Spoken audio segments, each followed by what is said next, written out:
Hi, everyone. It's Heather with Molly Tommy. We are delighted to welcome you to the Molly Tommy panel discussion on building authentic partnerships and supporting diversity year-round. In today's rapidly evolving global landscape, fostering genuine partnerships that champion diversity and inclusion is crucial for organizations aiming to create lasting positive impact. This panel aims to explore the key strategies, challenges, and best practices involved in developing authentic partnerships that not only celebrate diversity, but also ensure its integration throughout the whole entire year. Join us as we delve into insightful conversations with our distinguished panelists who bring a wealth of knowledge and expertise in this vital area. Together, let's unravel the transformative power of authentic partnerships and their profound role in cultivating a diverse and inclusive future. Happy Pride Month, everyone. Well, let's start off with introductions. So please tell me your name and the organization that you represent tonight. Yes, should I go first? Yeah, well, I'll go first. My name is Arion Herbert. I'm based out of Charlotte, North Carolina. The organization that I'm with is Maine Attraction Recreational Sports, more commonly referred to as Mars, like the planet. And we host and facilitate national adult kickball tournaments known as Turf Wars.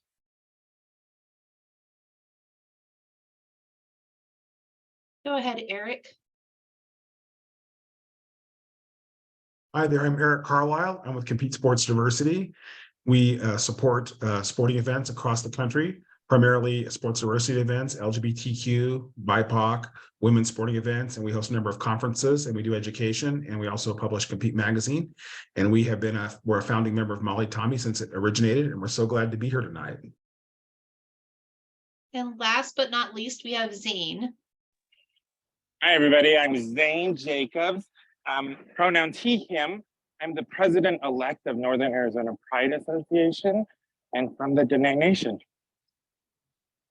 Great, thank you. We'll just hop into things. And as you know, we're talking about building authentic partnerships and supporting diversity year-round.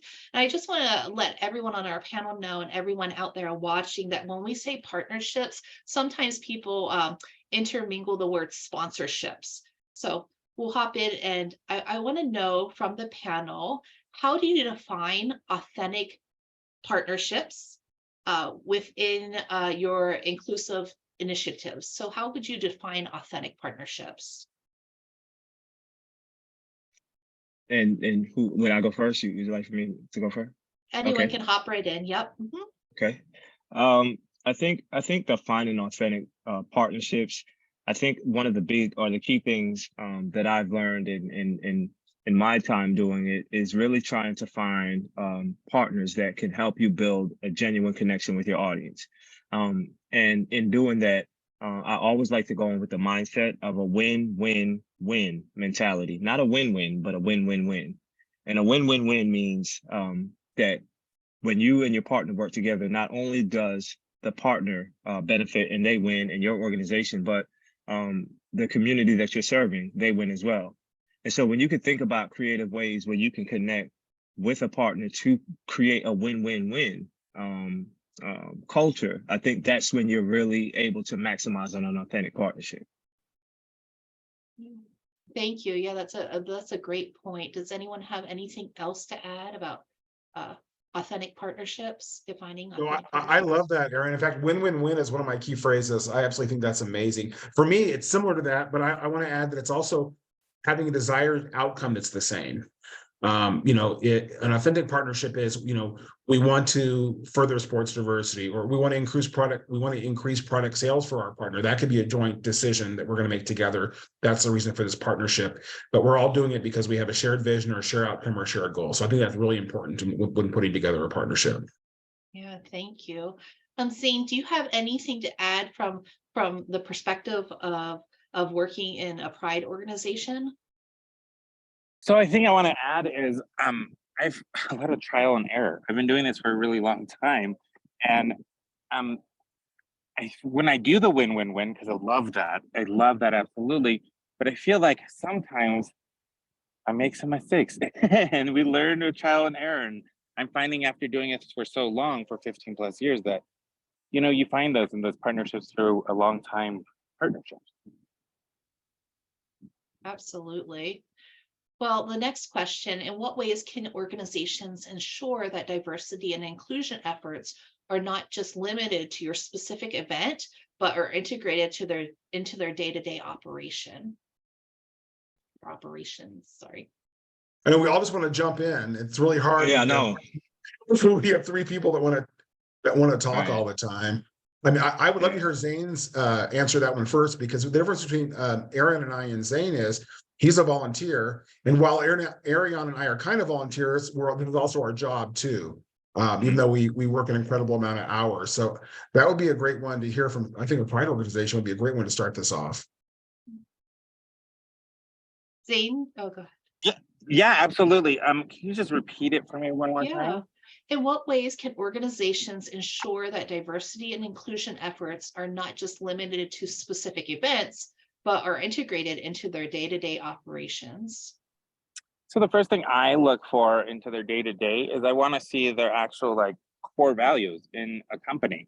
So I would like to see that in some of these mission statements that they're doing day-to-day with their employees, their volunteers, and their community, where I can see some visibility, equity, and seeing them evolve into their communities with the LGBTQ2I+ community. So yeah.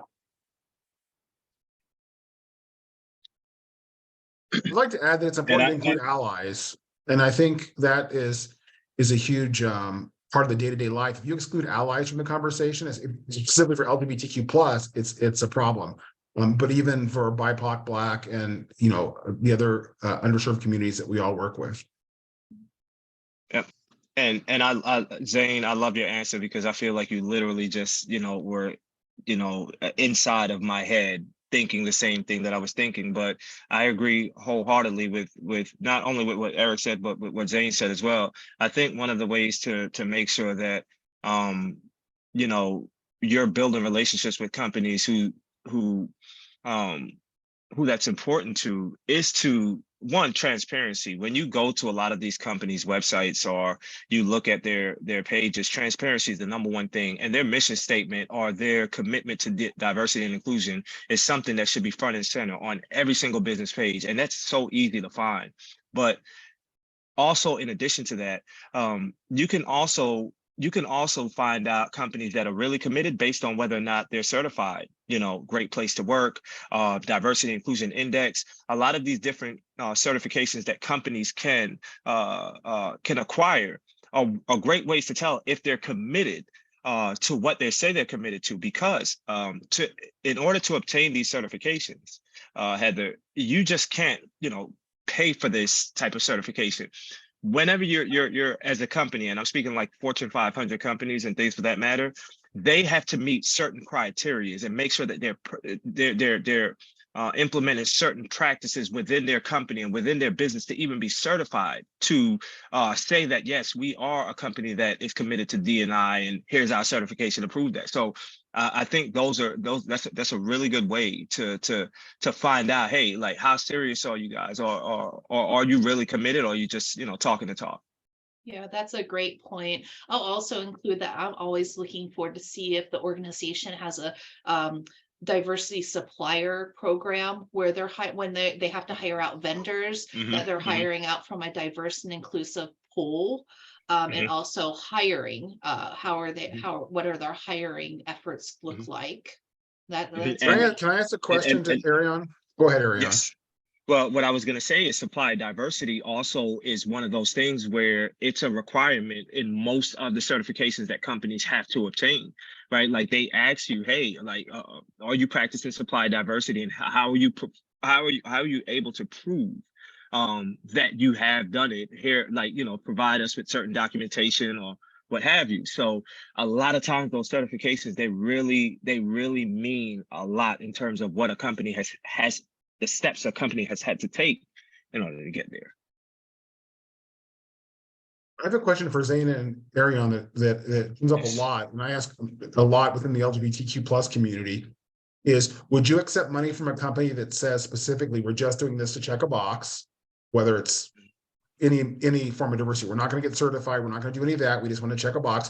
Or number two, they did something that was not appropriate for diversity, and they either got caught or they got found out, and they said, we want to make this right now, so we're coming to you for help. In either, would you take money from either of those two organizations and build a partnership?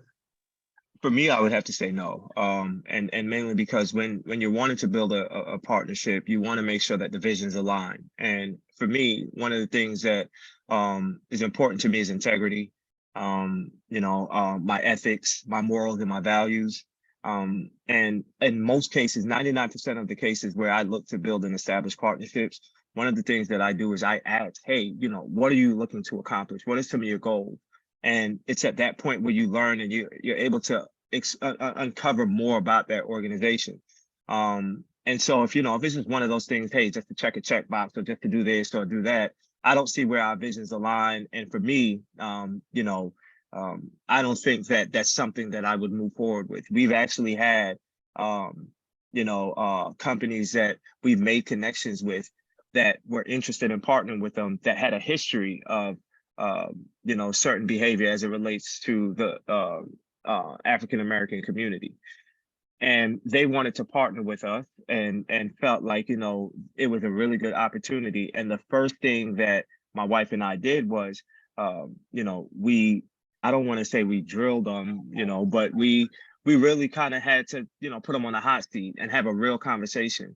And it's when we did that is, when they were transparent with us in all of the strides and attempts and things like that that they've made to right their wrongs, and coming up with creating committees and team members that were really able to go out and get involved in the community and do a lot of things like that. So for us, these are things where we've not only shown in our past that, hey, like if you have a history of certain behavior or you are a company that's really not committed to the same things we're committed to, we don't have a problem in saying, hey, thanks, but no thanks.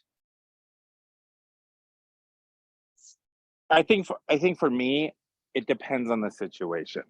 So if there's a genuine,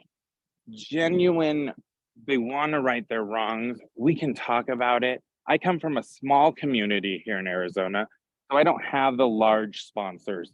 So it's really hard because Arizona is also a very conservative state. So when I'm reaching for large sponsors, sometimes I have to really push them to be like, is this a genuine, effort to make it right? There's also situations where I'm a nonprofit and I don't have money or funds. I'm not saying I'm looking out to just check a box. I'm here to build a community and make it better. And if some of these companies want to right or wrong with me, I might give them a chance, honestly. So I couldn't say I wouldn't necessarily say no to some money, but I would definitely question it. Definitely understandable, Zane. Well, can everyone share examples of successful partnerships that you've built to support diversity year round, not just for an event, but year round?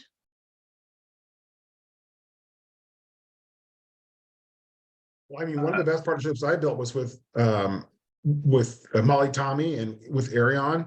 It doesn't always have, to me, a partnership isn't always about the money. It's about the people that you work with. And so building partnerships with, it's often the individual within the organization who you start the partnership with, not necessarily the organization. So for me, working with small organizations is really important. I mean, we work with, large automobile manufacturers, we work with banks. So I know we're not really focusing on any particular business name per se. But I do think now diversity outside of Pride Month is becoming more acceptable. I think we even have, October, we have Coming Out Month and some other things as well. So, without naming names, it's hard to say, but there are a lot of companies out there now that are looking past June. And I think it's because they understand that the PR process is important nowadays. And, Heather, I know you speak a lot on rainbow washing, which, if you could define for everybody, I think would be really helpful too. And I think we're turning those rainbow washing partnerships into more solid year-round partnerships now. Yes, we'll get into the next set of questions about rainbow washing, but for everyone out there that may not know what rainbow washing is, a basic definition is organizations and retail businesses are just putting the rainbow or pride on their merchandise during the month of June and making a profit, but they're not so much genuine or showing efforts throughout the year. Or they're just promoting things online through social media, putting, we've seen tons of logos that are rainbow colored during the month of June, but we don't hear that inclusive messaging from them all year round. So Zane, do you want to talk about some examples of successful partnerships that help support Northern Arizona Pride Association year round? Yeah, absolutely. I think with small businesses and actually with our county health, with the year-round free testing has helped tremendously. I mean, they show up every Pride, they're there year-round. We're actually moving into some of these smaller communities in Northern Arizona through the reservations and small rural towns around us. Because I mean, the largest city next to us is Phoenix, which would be 2.5 hours away from us.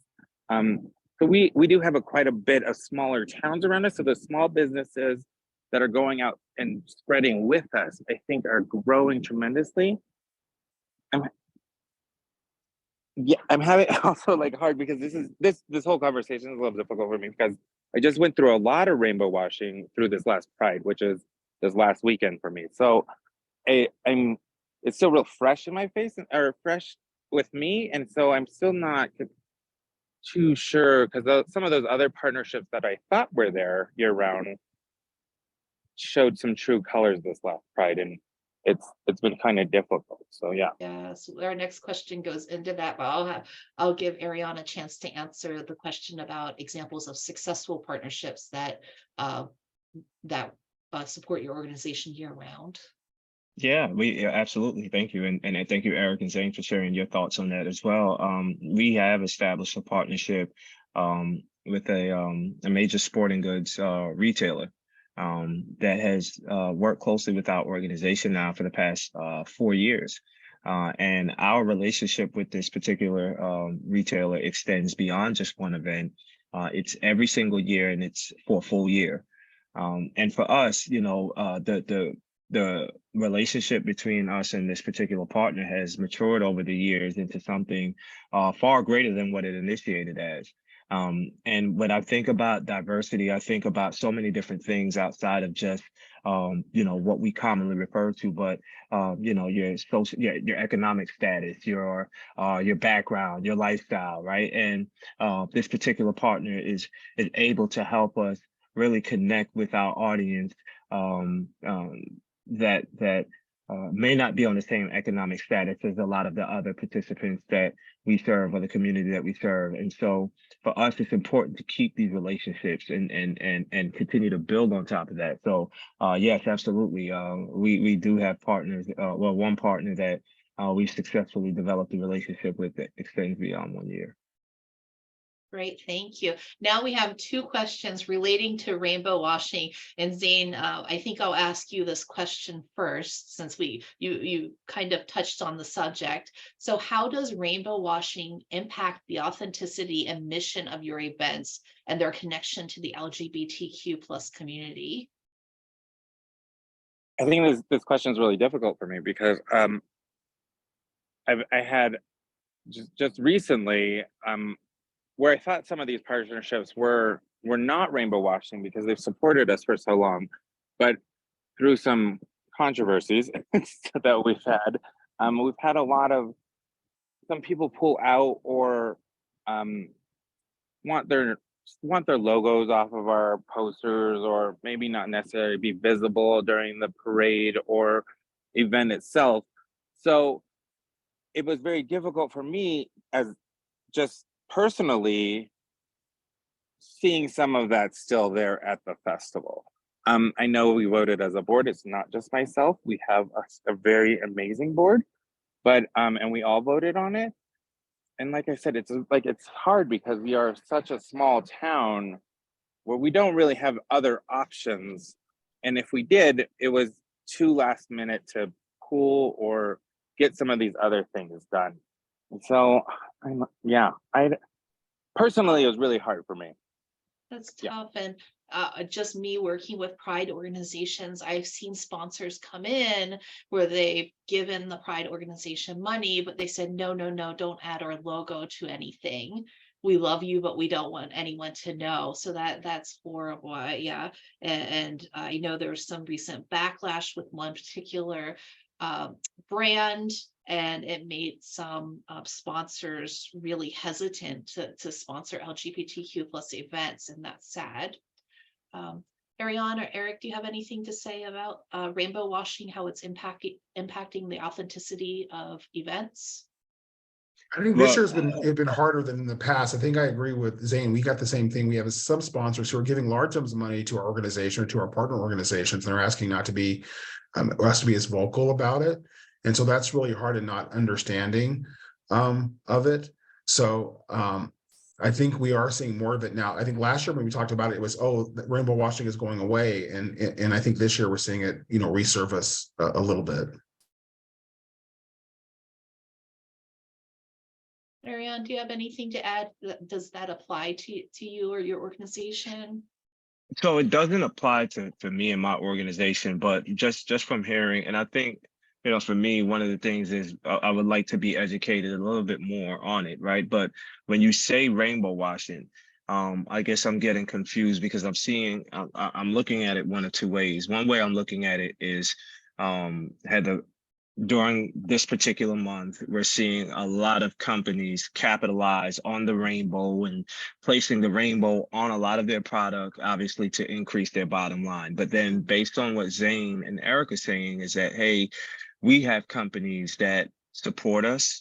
They love they want to, they say that they want to be a part of what we have going on, but they want to do it behind closed or behind the scenes. And so is that a form of rainbow washing as well? I would consider anything that is not, I don't know, not authentic or genuine. I don't know. That's a great question to consider. Would you consider that a form of rainbow washing if they're giving money but don't want to let the world know? Well, but they're letting people know, but they're not willing to own up to it. So that's why I think it is. They want the organization to acknowledge it, and they want to be able to tell certain groups that they support LGBT organizations, but they're not willing to tell the public. So, I definitely see your confusion, Ariane, because I think they're very different, but also very similar. And I think in the past, rainbow washing would have been what you said first. It would have been capitalizing on the month of June. Yeah. But I think now it's changed a little bit because they're capitalizing on the community just during the month of June, but not letting people outside the community know what they're doing. Yeah. Right. In the very beginning, rainbow washing derived from the term pink washing. And that was in the 1980s when Breast Cancer Awareness Month was developed, and people were talking think pink. Everyone was making their products pink, and it was and even products that cause cancer, like certain makeups, that they were making things pink just to sell their products. And that's how we got rainbow washing. So it was derived from there. I think, and I think, I don't know if that's something that we're ever going to see change anytime soon. Yeah. I just think it's just it's an unfortunate thing where you do have people that make attempts to capitalize in opportunities or things that may not necessarily be something where you would think that it's something to capitalize on. Even I'll just use an example that where I felt, I felt like the rainbow washing was done in our community, the Black Lives Matter. I think that it started off, it was a genuine it was a genuine and a pure message. And I think somewhere along the line, it became, a monetary benefit for some. And so, you see it happen. And I guess my question is how do you change that? Yeah. And I think I want to agree with that, because you can kind of see not only with just Pride, but with like the MMIW movement right now, or the Indian boarding schools right now. You can kind of see where it started with Black Lives Matter, and that's where they're at now. And now is it going to move into this commercial thing where they're doing things to raise money or throwing festivals for it? I see that happening with those right now. Thank you. All right, well, we'll hop off the topic of rainbow washing, and we have two last questions. How can organizers strike a balance between attracting corporate sponsorships and maintaining the integrity of their events? Good I question. think what you're seeing with Pride groups, and Zane, this is where you're the expert, is Pride started with small organizations. They started with the mom and pops, the bookstores, the restaurants, the LGBTQ plus bars. And I think it's really developed now into more of a corporate movement. What we do at Compete is what we try to balance it out by doing, special offers. Like, we can, if we get a big corporate sponsor, then we can offer, no charge or low charge options to get our community businesses involved, because we want to support our small businesses first. With everything that we do, but it's impossible to do it when they don't have the budget. So for us, it's leaning on the deep pockets that want to support us and help us and do the right thing, knowing that they're lifting up, the community as well, and also getting the word out to the underserved businesses too, letting the LGBTQ plus business owners know that we have opportunities for them, and letting the Black community know, and the women's community know, and the transgender community know, and the Native American community know that, we can lift them up and help support them too. And that's thanks to all the partnerships we've built with the larger corporations. Yeah, I agree. I think you hit the nail on the head, Eric. And just to kind of piggyback off of what you said, finding that balance is going to be key, but leaning on some of the bigger pockets. But when you do get that support from some of the bigger corporations, you make sure that you filter that money right back into the community by enhancing the event, enhancing the experience, that's making this event more attractive for the community to want to be a part of and want to get involved in, right? Like when one of these bigger corporations do support you, don't just pocket the money and, go on vacation, use that money to really create and enhance the experience that you're offering to the community, and allow them to really embrace it and enjoy it and want to do it more. And I think that that's the way you organically and genuinely continue to stay involved in the community and build these events that they can appreciate, while maximizing on the support of the bigger corporations. Zane, do you have anything to add to that? Yeah, I absolutely agree with both of you. I also just want to, I'm also in this fine line right now where do I take a step back from the actual Pride Festival and put more into some of our other programs and make it back to a smaller festival, where we're not doing these huge headliners anymore, or, but we're building huge resource centers, or we're getting this Northern Arizona Alliance together where we're bringing all these organizations together and we're getting those corporations to fund those programs instead of these festivals so much, and just getting those nice partnerships, I guess, together. Thank you, Zane. Our last question is, what strategies or best practices can organizers adopt to create inclusive and meaningful partnerships with sponsors? Eric, one of you guys want to take this one? I want Aaron to go first, because I want to hear what he says, because I'm probably going to agree with that. I have a few ideas, but I want to see what he has to say first. Eric will say, I agree. I agree. That's No, it. Okay. All right. So Heather, can you repeat the question? I want to make sure that I have Yes. it. I have it perfectly in my head. What strategies or best practices can organizers adopt to create inclusive and meaningful partnerships with sponsors? Oh, that's a tough one.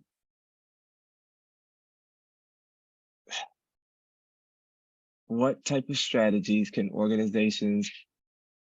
That's a good one. Can I just say, speaking for me, what we do is we're very very vocal and very open about who we are as an organization, what our rules and regulations are as it relates to making sure that we foster an inclusive environment. But we not only try to say those things. We try to back those things up by our actions and by what we do. And I think that as long as, and this is just for me, and I don't want to sound political or just, just sound like I'm just saying this, but as I feel like as long as you stick to your core values and you stay committed to what you truly believe in, then it's only going to be a reflection of what I think when you connect and have these relationships with these partners, you only build that much more. For me, the main thing when I connect and develop relationships with these potential partners is I look for a way for them to help me enhance and highlight and promote exactly what it is that we stand for and what we do on a larger scale. And so I think that for me, that's just kind of the way where I continue to do that. I don't know if that answers the question exactly how you want it, but I just think it's all about sticking to your core values. Well, there's no right answer, but That's that's pressure going wonderful. first, Ariane. I thought the only thing I would add is don't be afraid to ask them, how can we help you? How can we help you identify do you even know what your needs are? When you ask your partners, what do you need? Sometimes in this community, they don't know. And I also think part of that authenticity is, making sure that when they come to us, like if Ariane's working on a project and they're talking diversity, make sure that there's somebody on that committee that's a person of color, that there's an LGBT person, involved in some of these things too. We don't want to just speak to the same people that we've been talking to for the last 30 years. At least I don't. I want to talk to people that have lived our experiences. I'm not everybody. I mean, I'll work with anybody, but I also want to hear from other people and how can we help you and what can we do? How about Zane? What are some best practices to adopt inclusive and meaningful partnerships with your sponsors? So I want to reiterate, like, sticking to your true values. We just recently came together as a board, and this is the largest board we've ever had, actually, and the most diverse board we've ever had in the history of the 27 years of the organization. That's just a wonderful in itself. Sorry to interrupt, but I know. Yeah, I mean, it's pretty amazing. But sticking to those true values, we have actually, for the first time ever, did a strategic plan and came up with those values finally for the first time for an organization. And sticking to an actual mission statement, I think bringing those to your sponsors and see if they align. I think that's exactly what kind of sponsorship or partnership we're looking for, is those aligning in those values and our strategic plan. Yeah, very important. Thank you, Zane. Does anyone have anything else to add on our last question? I'm grateful for this partnership and the opportunity to be here with these amazing people. Thank you. Thank you. Likewise. Yes, Likewise, absolutely. Too. Mm-hmm. Well, that concludes our panel for tonight. I want to thank everyone who participated for your valuable insight, and these panels help educate others as well. So thank you so much. Everyone have a good night, and I'll see you on Molly Tommy. All right. Have a good night.